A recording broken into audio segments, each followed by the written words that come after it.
Danse de sorcières autour de la Bible, des sorciers apostats dans tout leur apparat ont décidé de lui ôter l'âme. Ainsi se formule la thématique de ce jour. Bienvenue à toutes et à tous. Merci de suivre en toute conscience. Sur ce plateau, retrouvons le prophète Don Céleste Nabi, leader de la mission évangélique d'Isseva. Shalom, serviteur de Dieu. Shalom à vous, ma sœur Wali. Et pour conduire ces échanges, nous sommes avec le frère Joël Azoussi, journaliste et observateur de la part du peuple. Shalom Joël. Shalom Martine Wali. Alors, serviteur de Dieu, est-ce que vous pensez qu'il y aurait un complot mondial qui vise l'anéantissement de la Bible par l'écuménisme? Nul doute, madame Wali, nul doute. Voyez, au centre luciférien de la religion mondiale, on trouvera la chrétienté, on trouvera l'hindouisme, on trouvera la religion du New Age, et toutes les autres grandes religions, notamment, je dirais, du monde oriental, le taoïsme, le confucianisme, le bouddhisme, le judaïsme, etc., etc., etc. Je vous avoue. Il y a des leaders chrétiens qui sont engagés dans cette course vers la religion mondiale via l'écuménisme, serviteur de Dieu. Tout à fait. Tout à fait. Ils sont engagés, mais nous ne partageons pas leur choix. Et je pense que je ne suis pas déçu de leur par rapport à leur engagement, parce qu'ils n'ont fait que révéler leur véritable identité. Il est mieux pour nous que nous sachions de quel bord ils sont, pour ne pas penser qu'ils sont des nôtres. Voilà, c'est toujours mieux de savoir qui est le traître et qui est l'ennemi déclaré. Voilà. De savoir qui est qui. Voilà, de savoir qui est qui, ça c'est bon. Donc ceux-là qui sont engagés dedans, nous savons qu'ils ne sont pas des nôtres. Voilà. Voici les déclarations qui vont vous choquer d'un haut dignitaire religieux. Celui qui aujourd'hui ne cherche que des solutions disciplinaires, qui tend de manière exagérée à la sûreté doctrinale, qui cherche obstinément à récupérer le passé perdu, celui-là a une vision statique et non évolutive. Pour moi, j'ai une certitude dogmatique. Dieu est dans la vie de chaque personne. Est-ce que c'est vrai? Dieu n'est pas dans la vie de chaque personne. Dieu est dans la vie de chacun. Dieu n'est pas dans la vie de chacun. Dieu est dans la vie de ceux qui ont fait la paix avec lui. Dieu habite le cœur de ceux qui se sont repentis. Même si la vie d'une personne a été un désastre, elle a été détruite par les vices, la drogue ou autre chose, Dieu est dans sa vie. Comment Dieu peut être dans la vie d'un drogué? Comment Dieu peut être dans la vie d'un pédophile? Comment Dieu peut être dans la vie d'un criminel? Dans ce cas, Dieu cautionne de tels tas. Et lui, il attaque carrément la sécurité doctrinale. Quel blasphème. Mais je l'avoue, c'est dommage et alarmant de s'apercevoir que des leaders chrétiens très influents soient en train de louer le principe du doute, tout en condamnant la sécurité doctrinale à laquelle l'apôtre Paul et l'apôtre Pierre nous appellent. Vous savez, encourager les gens dans l'insécurité doctrinale, c'est de l'apostasie. C'est le signe même que vous n'êtes pas un Dieu. Parce que la Bible nous appelle à la sécurité doctrinale. Quand vous lisez dans Romains 14, verset 5, il est dit que chacun soit pleinement convaincu dans sa propre pensée. Mais on dit aux gens aujourd'hui de douter de leurs croyances, de remettre leurs croyances en cause, pour que dans ce doute-là, on puisse glisser d'autres croyances aux antipodes de la vérité biblique. C'est comme si on leur demandait d'ouvrir les portes de leur cœur pour que d'autres contre-vérités bibliques y foisonnent. Dans Romains 14, verset 23, ce qui n'est pas le produit d'une conviction est péché. Donc nous devons être convaincus de la parole de Dieu. Notre évangile est annoncé avec conviction, disait Paul dans 1 Thessaloniciens 1, verset 5. Comment peut-on nous inviter au doute? N'est-ce pas de l'apostasie, téléspectateurs? Sachez-le très bien. Sans la foi, il est impossible d'être agréable à Dieu. Dit Hébreux 11, verset 7. Peu importe les prouesses que vous ferez en matière d'œuvre, si cela n'est pas associé à la foi en la personne de Jésus-Christ, ce n'est que du vent. Je suis à vous. Alors, serviteur de Dieu, c'est vrai que vous l'avez déjà défini, mais pour ceux qui nous prennent maintenant en marche, qu'est-ce que c'est l'œcuménisme en quelques mots? L'œcuménisme. L'œcuménisme, c'est la fusion des églises ou des confessions religieuses. Ce qui est différent du syncrétisme. Le syncrétisme, c'est la fusion des doctrines, des croyances. Ça, c'est le syncrétisme. D'accord. Voilà. Donc là, des musulmans peuvent se mettre avec des Ça, c'est l'écuménisme. Pour une même cause. Ça, c'est l'écuménisme. D'accord. Vous voyez, ça ressemble à ce que vous voyez. Je vous avoue. D'accord. Serviteur de Dieu, je voudrais vous poser la question de savoir qu'est-ce qui dérange tant dans la Bible pour que certaines personnes s'imposent l'urgence de changer la Bible. De changer la Bible. En fait, la société des hommes a été engagée contre son gré sur la voie d'un nouvel ordre mondial. Ça, au moins, vous le savez. Un nouvel ordre mondial piloté par le diable et dont les valeurs et les pratiques se heurtent résolument à un ennemi indomptable, implacable et irréductible. Cet ennemi-là, c'est la Bible. Les deux visions, celle dont le nouvel ordre mondial est le promoteur et celle dont la foi chrétienne fait la promotion, ces deux visions-là, celle dont la Bible fait la promotion, ces deux visions-là, que chacun de ces deux groupes porte-là, ces deux visions-là s'affrontent. Et elles sont inconciliables. Aucun moyen de les réconcilier. Ce que poursuit le nouvel ordre mondial est aux antipodes de ce que poursuit la Bible. Ce qu'enseigne le nouvel mondial est aux antipodes de ce qu'enseignent les Écritures bibliques. Aucun moyen de les réconcilier. Ces deux visions-là ne sont absolument pas fongibles l'une dans l'autre. Elles ne sont pas neutres l'une par rapport à l'autre, mais on dit qu'elles sont neutralisantes. C'est-à-dire que l'une ne peut qu'œuvrer à la disparition de l'autre. Et dans ce cas échéant, c'est le nouvel ordre mondial qui est en train d'œuvrer pour la disparition de la Bible. C'est-à-dire qu'il y a une qui s'est donné la mission d'œuvrer pour la disparition de l'autre. C'est bien ce qu'André Malraux avait dit en son temps. Il a dit comme ça que le 21e siècle sera religieux ou ne le sera pas. C'est pour vous dire que l'évangile est l'obstacle majeur au déploiement du nouvel ordre mondial. En fait, à défaut d'interdire la Bible, il faut la travestir, il faut la falsifier, il faut la tronquer, il faut la dénaturer afin de lui assurer une existence vide, fade. Ce qui est une autre forme de mort, une mort silencieuse, une mort douce, par euthanasie, avec la complicité, le consentement coupable des hauts dignitaires religieux, les plus haut placés dans le monde d'ailleurs, qui manifestement ne sont pas du tout des nôtres, sinon pas du tout représentatifs, parce qu'ils ne sont pas des nôtres. C'est eux qui vont délibérer de la nécessité de changer le contenu de la Bible. Pourtant, ils ne militent pas manifestement pour les intérêts de la foi chrétienne biblique. Aujourd'hui, le nom de Jésus-Christ dérange énormément, mon frère Ajoussé. Le nom de Jésus-Christ dérange. Il faut le supprimer du dictionnaire, de l'église, de la terre. Mais comment s'y prendre sans subir la colère de la masse acquise à sa cause, conquise à sa cause? C'est là que se trouve l'équation. Oui, ce nom dérange. Lisons dans le psaume 2, versets 1 à 4. Pourquoi ce tumulte parmi les nations, ces vaines pensées parmi les peuples? Pourquoi les rois de la terre se soulèvent-ils et les princes se liguent-ils avec eux contre l'Éternel et contre son oint? Donc Jésus-Christ dérange.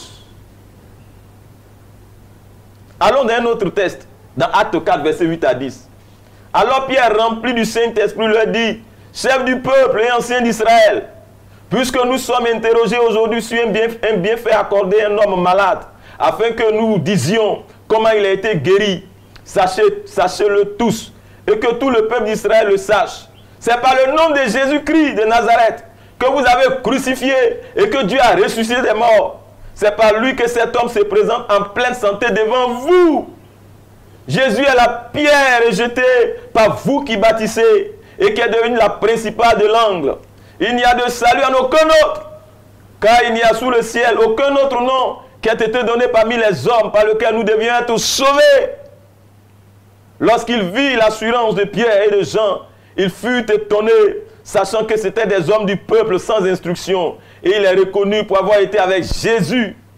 Mais comme il voyait là près d'eux l'homme qui avait été guéri, il n'avait rien à répliquer. Quand Jésus entre en scène, il n'y a rien à répliquer. Il ressuscite les morts, il guérit les malades, il fait voir les aveugles, les sourds entendent, les muets parlent, les stériles enfantent. J'ai prié pour une femme, 24 ans de stérilité. Mais elle a conçu. Amen. Et ces témoignages sont pléthores. Le nom de Jésus-Christ fait des miracles. Et donc ça dérange. Ça dérange. Ça trouble l'ordre des démons. Ça trouble le système de ce monde. Ces gens-là, à leur temps, voici ce que dit ce passage. Il leur ordonnait de sortir du Sanhédrin. Et ils délibéraient en eux, disant, que ferions-nous à ces hommes? Car il est manifeste pour tous les habitants de Jérusalem qu'un miracle signalé a été accompli par eux. Et nous ne pouvons le nier. Il est sorti du tombeau, malgré la pierre tombale qui avait bouché la tombe. Il est sorti du tombeau, malgré les casques bleus de son temps, de leur temps qu'on avait placé. Il est sorti de la tombe, malgré les liens par lesquels on l'avait attaché. Mais afin que la chose ne se répande pas davantage parmi le peuple, défendons-leur avec menace de parler désormais à qui que ce soit en ce nom, au nom de Jésus-Christ. Parce qu'au nom de Jésus-Christ, il y a des changements de vie, il y a des transformations de vie, il y a des conversions. Et les ayant appelés, il leur défendu absolument de parler, d'enseigner au nom de Jésus-Christ. Qu'est-ce qu'il y a de mal à enseigner au nom de Jésus-Christ? Mais venez apporter la contradiction, c'est que nous enseignons, venez à vos arguments. Parce que le nom de Jésus-Christ et les enseignements de la Bible sont irréfutables. Il n'y a pas d'argument contre qui tiennent. Et je vais terminer par la réponse de Pierre. Pierre et Jean leur répondirent, jugez s'il est juste devant Dieu de vous obéir plutôt que d'obéir à Dieu. Nous allons prêcher l'évangile, Madame Wali. Nous allons obéir au commandement du Seigneur. Car nous ne pouvons ne pas parler de ce que nous avons entendu. Voyez aujourd'hui, téléspectateurs, il y a des nations qui ont voté des lois contre l'évangile et contre l'évangélisation, contre le salut en Christ, contre la foi chrétienne, contre la liberté religieuse. Que Dieu bénisse la Côte d'Ivoire, où nous avons la liberté d'annoncer la parole de Dieu. Je suis à vous. Alors, le nom de Jésus-Christ dérange, vous l'avez dit, serviteur de Dieu. Ça dérange. Jésus-Christ dérange. Son nom dérange énormément. Énormément. Alors hier, Jésus-Christ dérangeait dans la Bible. C'était les pharisiens que Jésus-Christ dérangeait. Mais aujourd'hui, Jésus-Christ dérange qui? Son nom dérange qui? Mais Madame Wali, il est manifeste que Jésus-Christ dérangeait non pas les païens, mais paradoxalement les religieux de son temps, les pharisiens dont vous avez parlé, les sadducéens. Mais de nos jours, Jésus-Christ dérange encore, téléspectateurs. Il ne dérange pas les païens. Il dérange surtout les hauts dignitaires religieux. Il dérange beaucoup de pasteurs qui ont fait le choix de servir maman. Jésus-Christ dérange les chiffres de la multinationale ecclésiastique. Jésus-Christ dérange les médias qui font la promotion des abominations. Je me souviens de ce joueur brésilien qui mettait un bandeau sur la tête, sur son front. C'était 100% Jésus. Où est cet écriteau? La banderole est désormais vide. De plus en plus, la croix jadis, symbolisant l'œuvre expiatoire et propitiatoire de notre Seigneur, a été remplacée par un bébé. Je ne sais le bébé de qui. Parce que le nôtre, il a grandi et il a fini sa mission. Il est assis à la droite du Père. Ce n'est plus un bébé. Vous voyez, cela est fait expressement en vue de nier l'œuvre expiatoire et propitiatoire de l'homme de Galilée. L'œuvre sur la base de laquelle nous avons la rédemption. Christ dérange énormément, Madame Wali. Et tout est mis en œuvre pour que nous fassions abstraction de lui. Dans les homélies, dans les prières, dans nos pratiques, dans tout ce que nous faisons, à tous les niveaux.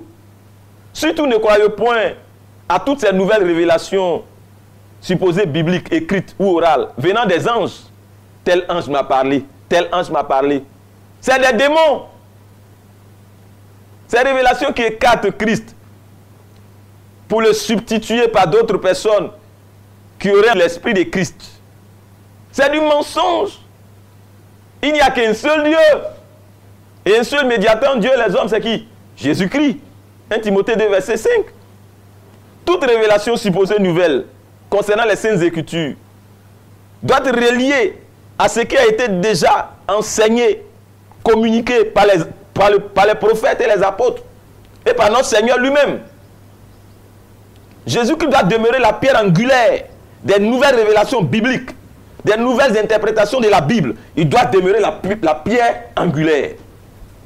Tout doit se rapporter à lui.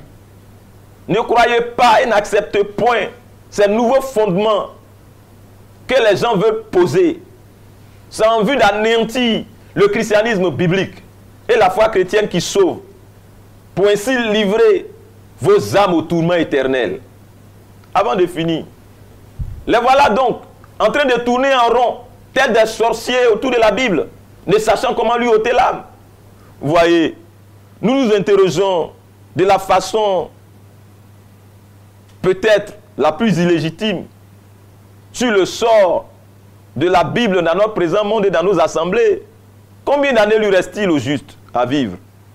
Voyez, l'espérance de vie de la Bible est pour nous une très grosse inquiétude, téléspectateurs. Oui, l'espérance de vie de la Bible m'inquiète. Les physiciens parleraient de temps de demi-vie de la Bible. Je me pose la question de savoir quelle est la réelle influence de la Bible sur les chrétiens eux-mêmes, avant d'aller sur l'influence de la Bible sur la société entière. C'est là que j'en arrive à cette conclusion. Ils ont ôté à la Bible son âme. C'est des vrais sorciers en costume et soutane. C'est des charognards qui s'épanouissent des pourritures de la Bible. Oui, je le dis, ces mouvements pseudo-chrétiens qui drainent des foules en enfer et qui écartent la Bible comme centre du christianisme, ils ne bossent pas pour notre Dieu. Ils bossent pour le diable. Et c'est cruel. Mais celui qui donne les sept est encore en vie. On peut te tuer une bénédiction. Mais celui qui est la source, sa source est intarissable. Tout comme parfait, toute grâce excellente, descend du Père des Lumières, en qui il n'y a ni changement, ni onde de variation. Je parle à ta vie, quelque chose va se passer. Au même endroit où tu es tombé, il va y avoir quelque chose là-bas. Dieu se lèvera pour toi. Il y a eu des vents, il y a eu des tempêtes. Mais un jour viendra où tu témoigneras qu'il est sur son trône. Shalom, venez recevoir les fraîches révélations de l'évangile du trône avec des oracles de feu et de puissance qui ébranlent le royaume des ténèbres et transportent dans l'intimité du Saint-Esprit. C'est tous les dimanches à partir de 9h à la mission d'Isseva Cocody à Toban avec le prophète Don Céleste Nabi. Yes, il reste et restera toujours un faible reste qui ne fléchira jamais genou devant Baal. Oh yes! Il y aura toujours des hommes et des femmes qui resteront toujours attachés à l'évangile authentique et à la saine doctrine du salut en Christ. Tu en fais certainement partie. Viens donc te joindre à nous au 07 37 39 03 pour qu'ensemble nous puissions de nouveau bouleverser le monde. C'est possible. Shalom. Est-ce qu'il y a vraiment matière à s'inquiéter quant à la disparition de la Bible, quand la Bible même dit que tout passera, mais la parole de Dieu ne passera pas? Mais vous êtes contradictoire dans votre propos. Vous contredisez. À quel niveau? Mais la Bible, la même Bible dit que la parole de Dieu ne passera pas. Et vous dites qu'il n'y a pas de matière à s'inquiéter. Il y a matière à s'inquiéter. Non pas que la Bible en tant que livre va disparaître, mais dans son contenu. Les gens veulent changer le contenu de la Bible. Est-ce que vous savez, j'en viendrai, est-ce que vous savez que sous le général Titus, lorsque les Juifs s'étaient révoltés, qui l'a maté? Mais le temple a été détruit. Le livre de la loi aussi avait été ruiné. Il a fallu les pharisiens pour reconstituer la loi. Sinon, il n'y aurait plus de culte. Le culte à l'Éternel, le culte à Jésus qui repose sur la parole de Dieu. Mais s'il n'y a pas de parole de Dieu, comment vous allez servir Dieu? Comment vous allez croire en Dieu? Comment vous allez évangéliser? C'est une inquiétude. Je vous avoue. Il faut des gardiens de la doctrine. Il faut des dépositaires. Dans les nations, il y a des gens qui gardent la Constitution. Il y a des gens qui statuent sur la Constitution. Il y a des gens qui veillent sur la nation pour ne pas qu'elle devienne une toute autre chose. Il y a des gens qui sont là pour donner une orientation à la nation. Et vous dites concernant l'Église qu'on laisse les choses comme ça. Mais on sera d'un no man's land, un foutoir, un bordel, un bazar. Je vous avoue. Alors, vous êtes en train de dire, serviteur de Dieu, que Jésus-Christ, le nom de Jésus-Christ ne dérange pas les païens, mais dérange bien les chrétiens, les guides religieux. Les faux. D'accord. Alors, est-ce que vous attestez également qu'il y a tentative d'anéantissement de la parole de Dieu au profit d'autres choses et que cela se fait par les guides religieux et par les chrétiens eux-mêmes? Tout à fait. Tout à fait. Je l'assume. La Bible est devenue le sujet à sacrifier pour que la paix règne dans les églises apostates ou pour qu'il y ait unité dans le corps de Christ. Ça, c'est un grotesque paradoxe. Hein? Mais laissez-moi vous dire qu'aucune église sans la Bible n'est une véritable église de Jésus-Christ. Si ce n'est une secte pernicieuse. Et que les membres qui sont dans les églises où ce n'est pas l'évangile authentique qui est enseigné, prêché, ces membres-là sont dans l'obscurité. Ces âmes-là ne peuvent être conduites au salut. Parce que la foi qui sauve vient de ce qu'on entend. Et ce qu'on entend vient de la parole de Dieu, dit Romains 10, verset 17. Vous voyez, Madame Wali, les pasteurs et les chrétiens sont devenus des fossoyeurs de la vérité, des croque-morts de l'évangile, des anesthésiques de conscience morale par rapport au péché.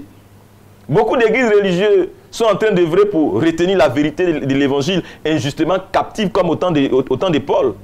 Beaucoup de chrétiens sont arrivés à la conclusion que la vérité dans laquelle ils persistent à croire, la vérité de la Bible, est à la base de tous leurs problèmes et que les compromis sont salutaires pour eux. Et comme la Bible prêche la consécration, prêche la droiture, il faut l'anéantir pour être libre. Bien d'entre eux pensent que pour leur paix intérieure illusoire, il faille amender la Bible au goût de leur conviction et à la convenance de leur souillure. Ils souhaitent qu'on leur interprète la Bible autrement, en appelant les choses par des vocables plus doux, plus agréables à l'oreille. Paul parlait de démangeaison d'entendre des choses agréables. Beaucoup souhaitent qu'on s'éloigne au maximum du thème péché dans les homélies, qu'on fasse abstraction même du thème péché, qu'on prête les choses agréables à entendre.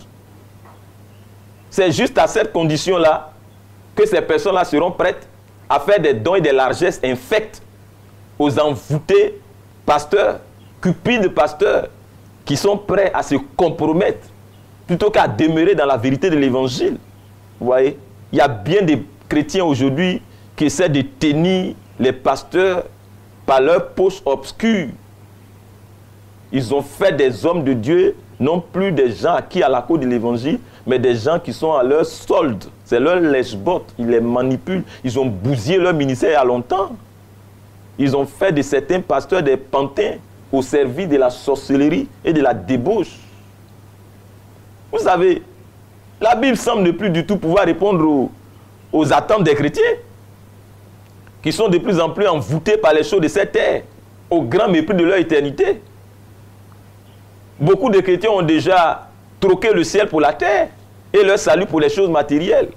Les voilà dans les sociétés secrètes, dans les loges mystiques, dans le proxénétisme, dans la pédophilie, dans l'adultère, dans la fornication, dans les meetings de Satan, dans les cases de marabouts et de féticheurs pour obtenir des puissances étrangères en provenance des dieux étrangers méchants qui ne connaissent même pas, mais à qui se livrent volontiers, espérant un lendemain meilleur.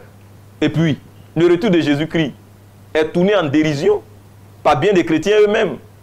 La réalité du ciel est devenue une mythologie gréco-romaine. Ils ont fait de la terre, qui est appelée à disparaître, leur paradis. Ils sont prêts à tout au mépris de leur âme. La Bible a raison. Dans Philippiens 3, versets 18 à 20. Car il en est plusieurs qui marchent en ennemi de la croix de Christ. Je vous en ai souvent parlé et j'en parle maintenant, encore en pleurant. Leur fin sera la perdition. Ils ont pour Dieu leur ventre. Ils mettent leur gloire dans ce qui fait leur honte. Ils ne pensent qu'aux choses de la terre. Mais notre cité à nous est dans les cieux, d'où nous attendons aussi comme sauveur le Seigneur Jésus-Christ, qui transformera le corps de notre humiliation en le rendant semblable au corps de sa gloire, par le pouvoir qu'il a de s'assujettir toutes choses. Nous attendons Jésus-Christ et notre espérance est en lui.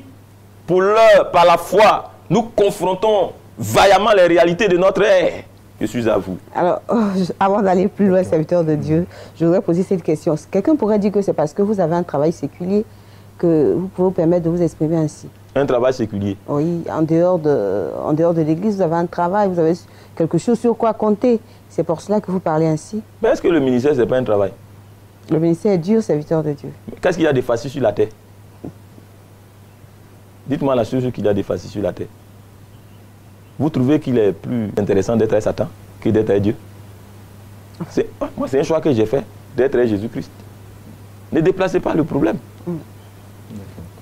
Je ne sais pas si j'ai bien saisi ce que vous disiez tout à l'heure, mais j'ai cru comprendre que vous recherchez seulement le salut, l'éternité, mais sur la terre, il faut bien que les enfants de Dieu jouissent des richesses de la terre aussi. Vous n'avez pas ma dernière phrase, je l'ai dit. Est-ce que vous avez bien écouté ma dernière phrase? J'ai dit, notre espérance, nous l'avons placée en notre Seigneur Jésus-Christ. Mais pour l'heure, nous confrontons vaillamment les réalités de notre ère. Voici ma vision. C'est clair, non? Ça veut dire qu'on vivote au lieu de vivre. Comment? Comment? Nous confrontons les réalités. C'est-à-dire nous assumons nos responsabilités sur la terre. Moi, je suis pour le bien-être des hommes sur la terre qui sont prêts pour le ciel. Mais je ne suis pas pour les paranoïaques religieux.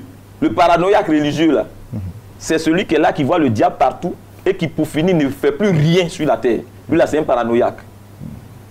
Vous me voyez faire ce travail, mais je bosse en dehors du pupitre, en dehors de la télé, en dehors des espaces de médias. Je travaille. Voilà. Et j'exhorte tout le monde à travailler. Dans notre communauté, près de la moitié travaille.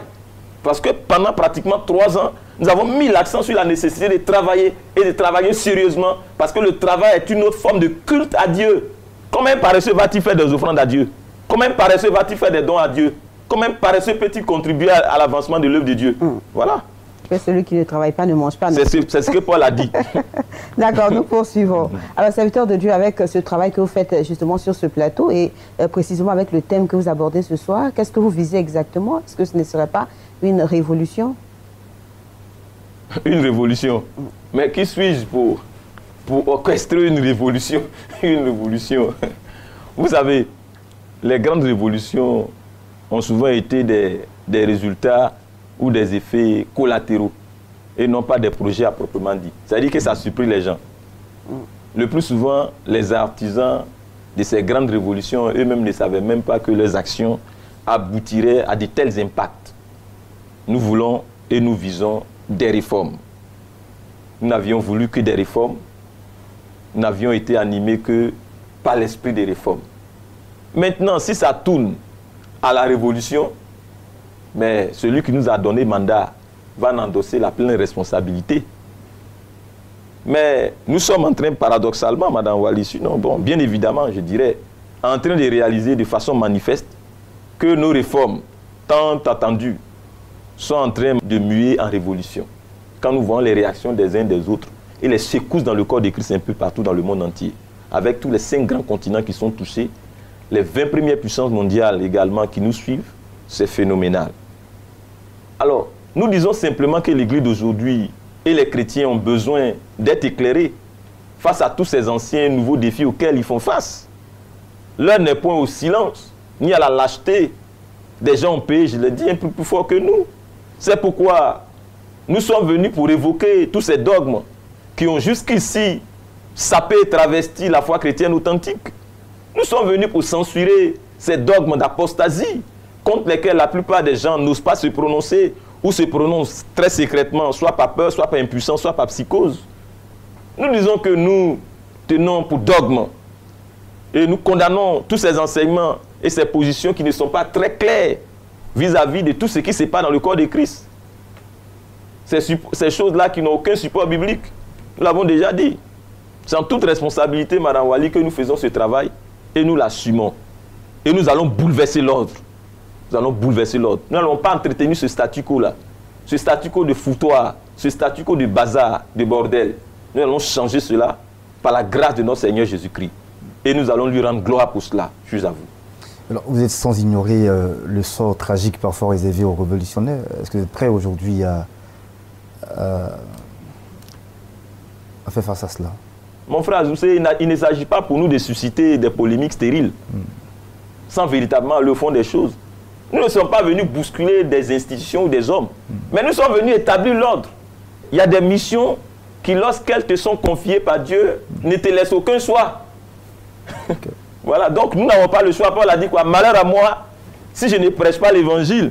Moi, je dis à mon équipe, malheur à nous si nous n'osons pas entamer ces réformes pour laisser une destinée heureuse, une existence heureuse, une suite heureuse à ceux qui viendront après nous, c'est notre responsabilité.